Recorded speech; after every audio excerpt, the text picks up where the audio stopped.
Of non-stop smiles during a photo shoot in Johnstown Central Park today. Dozens of people reliving memories of a store they spent much of their lives working and creating lasting bonds.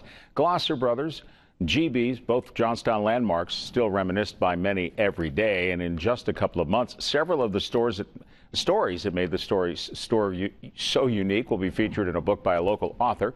Maria Miller caught up with them and talked with former employees today, and she's here now with more of their story. Maria? Well, Marty, while the store was open, it was certainly a time of vibrance and youth for the city of Johnstown. There were dozens of businesses and people downtown, but when Glosser Brothers closed its doors in 1989, so did many others. And since then, the city has no doubtedly changed. It just seemed like when it closed, that was the end of an era, the end of a special time in most people's lives. It's a sentiment felt by many who worked or shopped at the former Glosser Brothers department store, or GB's, in Johnstown. It was a family operation, and we considered our customers kind of members of our family.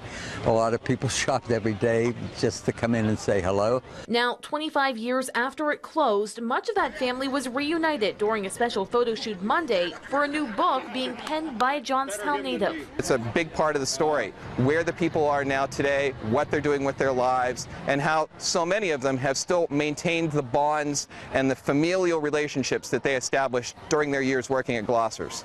The book, titled Long Live Glossers, will recount the more than 80 years in business, with stories like those of Linda and Hockenberry, who found each other, now married for 50 years. The elevator operator introduced us.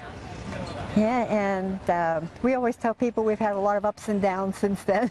When the store closed, it was a blow to the community. I know there were a lot of efforts made to try to keep it in town and to try to keep it alive.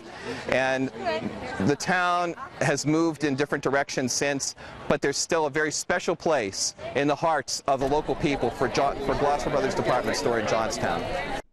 Now, the book, again titled Long Live Glossers, should be available this coming October. Reporting live, Maria Miller, 6 News.